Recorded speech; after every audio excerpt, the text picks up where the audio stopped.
Did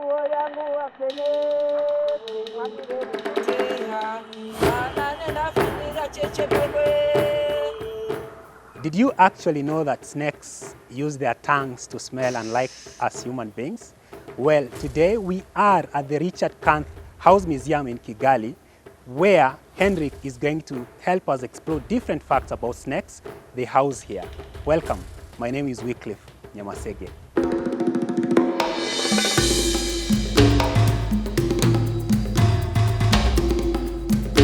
Hi everyone, my name is Hendrik Hinkel. I'm the snake curator at the Kanth House Museum. So as you may know, in Rwanda we have 101 species of snakes, of which only 8 are considered dangerous for humans. Right here we have 6 of the 8 species, and we have 5 non-venomous species. Following on, I will show you some of our animals here, and hopefully you will come and visit us in person. I'll see you soon.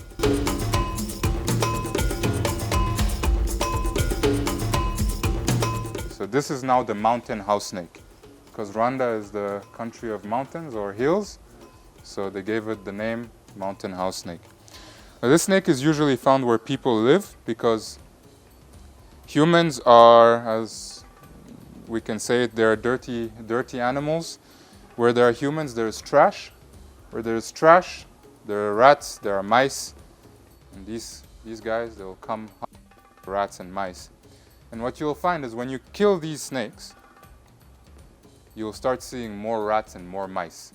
Because this snake eats 1 rat or 1 mouse every 3 to 4 days, and it's gonna go hunt them. You can put your traps, you can have a cat, but this guy is going to go into the holes, in the little holes where nobody can go hunt them. These guys will go hunt them. It's not a dangerous snake. I don't have medicine on me, so you can trust me, this snake, even if it bites you, you will be fine.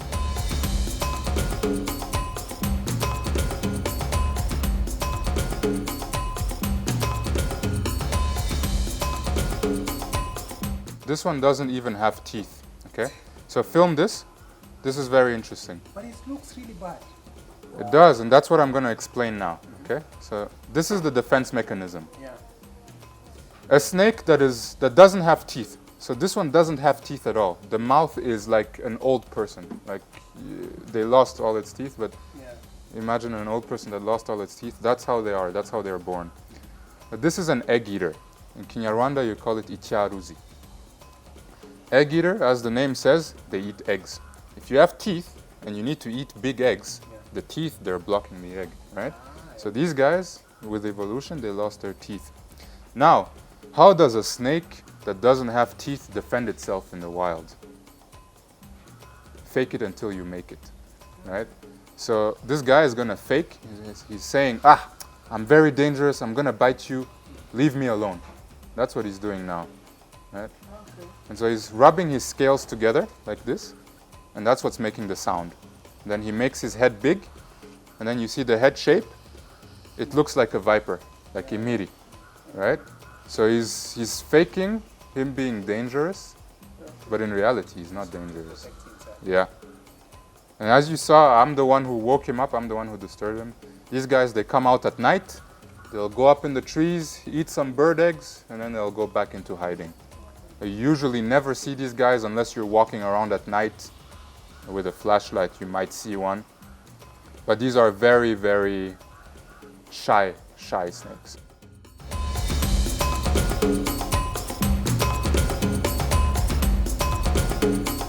This is what you call a snake hook. This is one of the tools that we use to handle snakes safely.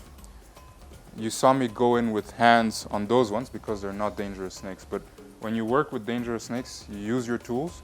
You don't use your hands because a snake can bite your tool. The tool is not going to die. But if this snake bites me, I'm going to have at least a lot of pain. And another thing is these guys have a cytotoxic venom, which means it's cell-destroying. If I were to get bitten in my finger, even if I survive, I'm going to lose my finger, right?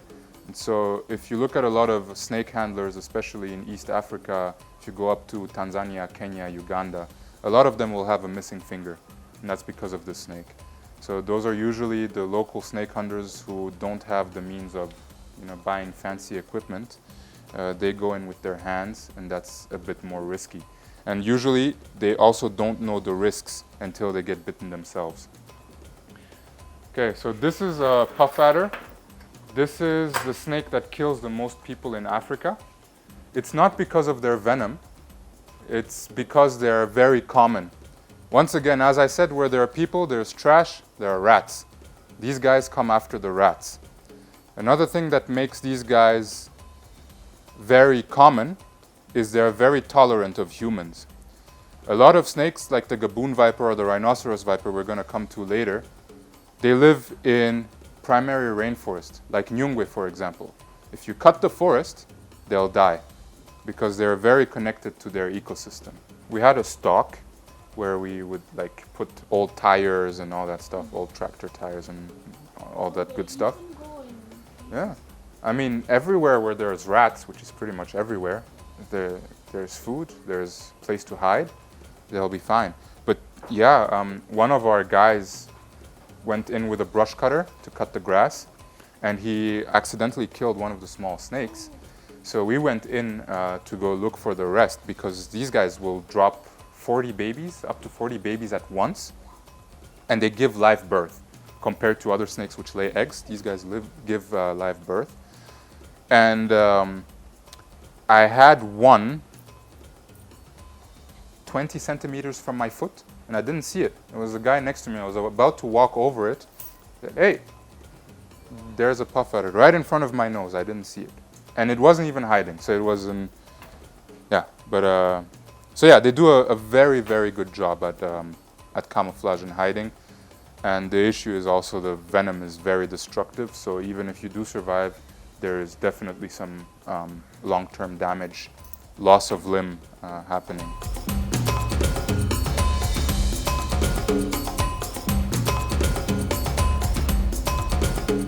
This is an animal that you will only find in rainforests.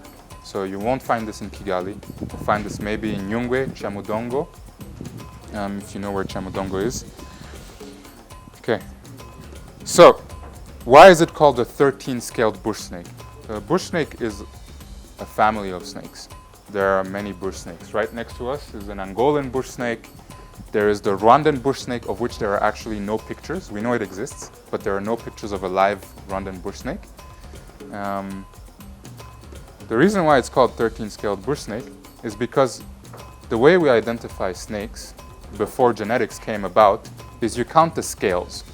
So you count the head scales, you count the belly scales. And what makes this snake special is when you start at the belly scales. So these are what you call ventral scales. When you start counting up diagonally and then down on the other side, you have 13 scales. So that's how you would differentiate this snake with any of its cousin species that look very, very similar. The issue gets even further with snake identification with this species. So here I have one color phase. But then there are also snakes that have these stripes, but what you see yellow here would be blue. And then there are other snakes that don't have stripes at all, and you would just see the yellow or the blue. So there are a lot of color variations. Here you can see that the eyes are what you call milky, kind of white. This shows you that the snake is going to shed within a week's time, about Kwiurura. Right? So the snake kind of builds a layer of liquid between the old skin and the new skin, so that the separation happens easier. Okay? So a day before the snake is going to shed, it's going to go completely clear, so you won't see the white anymore, and then you know the snake is going to shed. But these guys are non-venomous, they only eat frogs.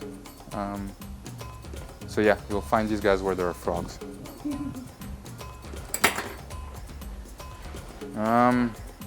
For demonstration purposes,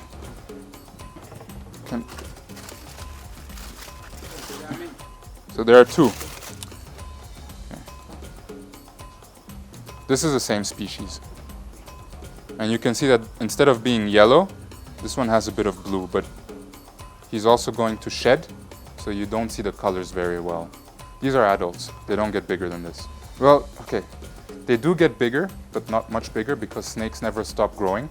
Every time they shed, they grow a little bit. So snakes grow their entire life, but this is what you would consider an adult size snake. I think we have two females here. It's not the easiest to tell. To tell whether a snake is a male or a female, so then you would do something called sexing, where you take a little piece of metal and you push it up the cloaca, which is the snake's hole, basically. If it goes in deep, it's a male, because it needs that extra space. And if it doesn't go in, or it doesn't go in deep, it's a female.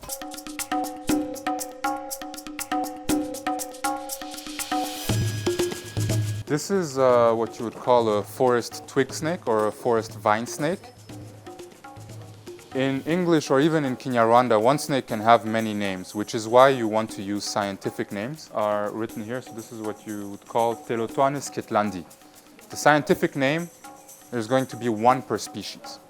But common names, you know, one person might call this one Ichirjambewa, the other one might call it Imbarabara. So they can have many names. It's always better to go off scientific names. So these guys, as the name says, forest twig snake or forest vine snake, they live in forests. For now, they're only known from Chamudongo, which is a small piece of forest next to Nyungwe, not very far from Nyungwe. They haven't been recorded inside Nyungwe as of now. This is a female. The way you can tell it's a female is the bottom is blue or white. This species has something called gender dimorphism. So with your eyes, you could tell male and female. Males are going to be orange, female are blue or white under the jaw. You can see it here. You can see the head pretty well if you want to come in. These snakes have a hemotoxic venom. You can have two types of hemotoxin. One which coagulates your blood, so it makes your blood thicker, kind of like yogurt.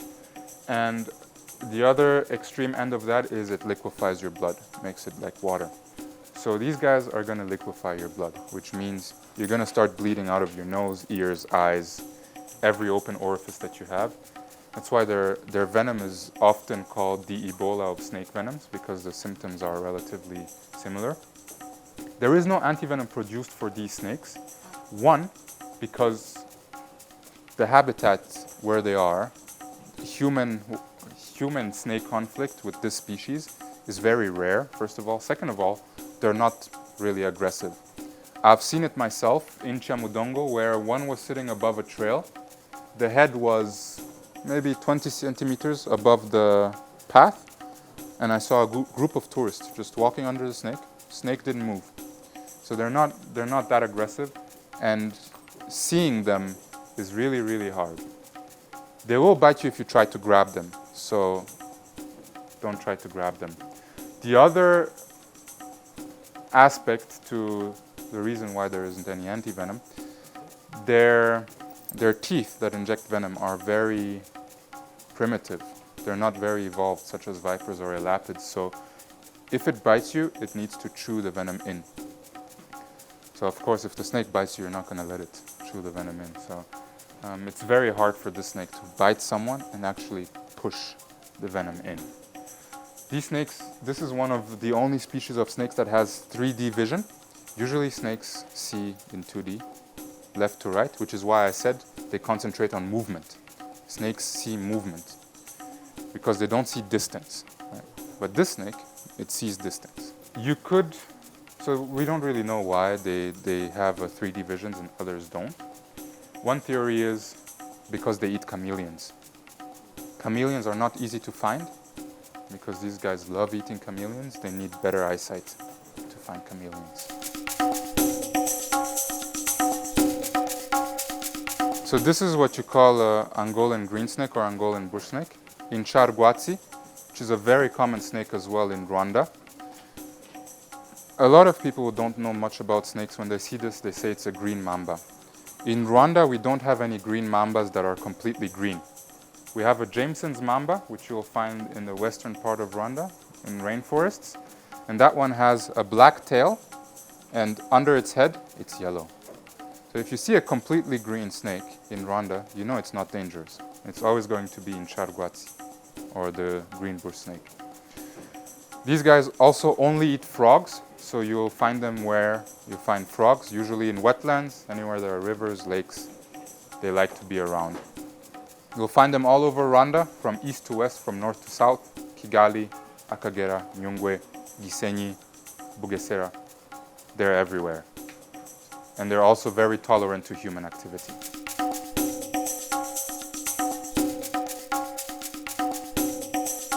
It's the black mamba. In Rwanda you call it insana. This is a very athletic snake, very fast-moving snake, one of the fastest snakes in the world. It has been reported that the snake can move up to 5 meters per second if it wants to. And as you can see here, the black mamba is not really black. Why is it called the black mamba? When the snake feels threatened, it opens its mouth. And when it opens its mouth, the skin lining its mouth is black. So when you corner a black mamba, this one is quite tamed, or let's say habituated to humans. Let's not say tamed. So it doesn't do it. But if you encounter a wild black mamba and it cannot go hide, it will open its mouth. It's kind of like a cobra standing up and hooting, telling you, hey, leave me alone. I mean business. This is a big female, and it's quite surprising that it is a female. Usually the males for this species get bigger than the females, because during breeding season, females will stop eating. So they grow much slower than males, because every year, for 2 or 3 months, they just won't eat. Don't expect a wild black mamba to be like this one. Very good climbers, very good swimmers. This is, I guess you could say, the Kobe Bryant or the Usain Bolt of the snake world. Very, very athletic animals. I've seen black mambas do some very incredible things. If we want access to this cage, there is something you call a safe box. The snake goes into the tube, so we would maybe put a prey item, small chick or something, or a guinea pig inside the... Yeah, we can't get rats that we can trust. You know, if someone brings you rats, they're probably poisoned. And if you feed poisoned rats to your snake, in Europe or even in South Africa, you can go to a reptile shop and you can buy rats. Here there is no reptile industry, so I can't go to a shop and buy rats. So I have to do guinea pigs because that's what I have access to. Or small chicks as well. Yeah, so we would put it in there and they would lure the snake, go in, and then we can shut it off. We have the same system with the forest cobra.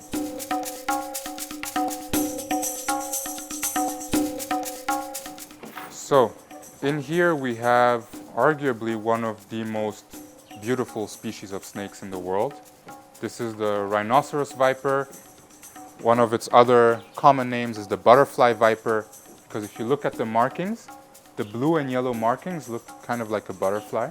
It's called a rhinoceros viper as well because it has 2 horns at the front there. You can see it with the female in the back. That's why in Kinyarwanda you call it imiri ifita mahembe. So this snake will only, I don't want to say only because there are always exceptions. This snake usually lives in primary rainforest. So in rainforest that was not touched by humans or not affected by humans. If people come and cut the forest, these guys, they will die or they will move back into the forest. All right?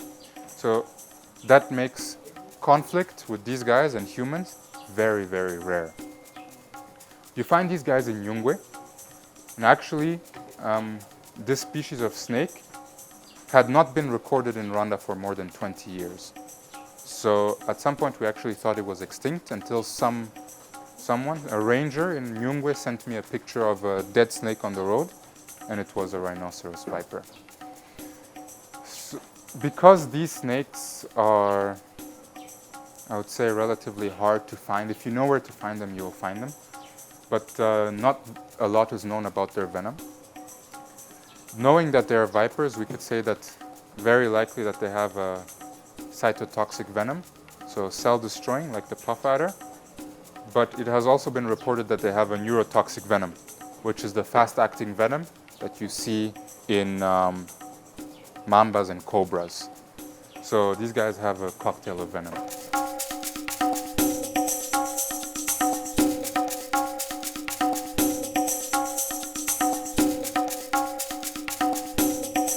Up next is the rock python.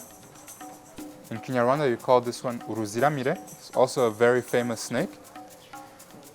You'll find this snake in southern Rwanda, eastern Rwanda, so Akagera, anywhere there's actually water, because they like water a lot. Anywhere there's a big lake or, you know, a big river that is not fast moving, you will find these snakes. They get very big, 5-6 meters. This is the only snake in Africa which could eat a human. Although it usually happens accidentally, because when these snakes grow, they're usually used to one food, right? So maybe it's used to eating baboons, or it's used to eating gazelles and all that. It's not used to eating humans, so it's not going to hunt humans. Usually when you hear that these snakes ate someone, it's because maybe they smelled like goat. You know, we have these chairs made out of goat skin. So, you know, maybe someone was sitting on a chair and then they smelled like goat and fell asleep somewhere, and then that's how these accidents happen. But it's pretty much unheard of. In Rwanda, I've never heard of anything like that happen. Due to their big size, they can eat a wide variety of prey as well. So farmers will often complain that a snake ate a goat or a chicken, and it's going to be these guys, rock pythons. What's very, very interesting with these guys is if you look at the head, they have little holes. Those are heat sensing pits. So even in the dark, and there's no light, the snake can see a heat signature. So humans, we're warm-blooded animals, dogs, cats. All of us, we have warm blood. So during the night, even if there is no light, the snake is going to see our heat signature. And if it wants to eat something, you know, a nice goat maybe, you'll see the heat signature, it will smell, because snakes smell with their tongue, they don't smell with their nose. Smells, sees the heat signature, says, ah, that's food.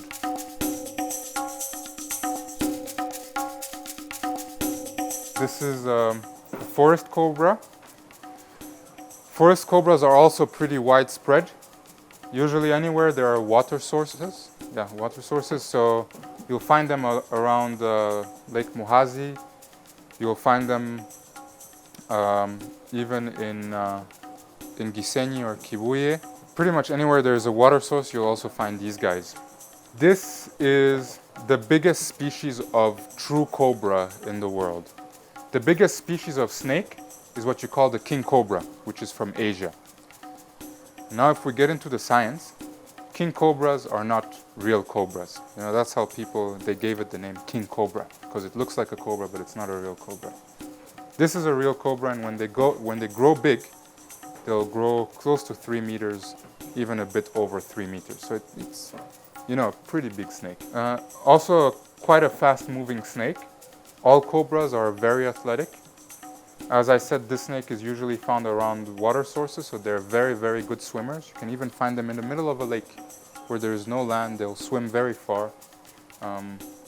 They eat pretty much anything that moves, which is small enough. Fish, frogs, rats, birds, other snakes. They have a very strong neurotoxic venom, similar to the black mamba, but not as strong.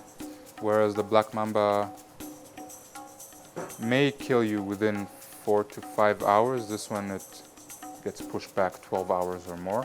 These guys are also very shy, so usually when they encounter people, they go away. Bites from these snakes are very, very rare because, you know, when they see you, they move away.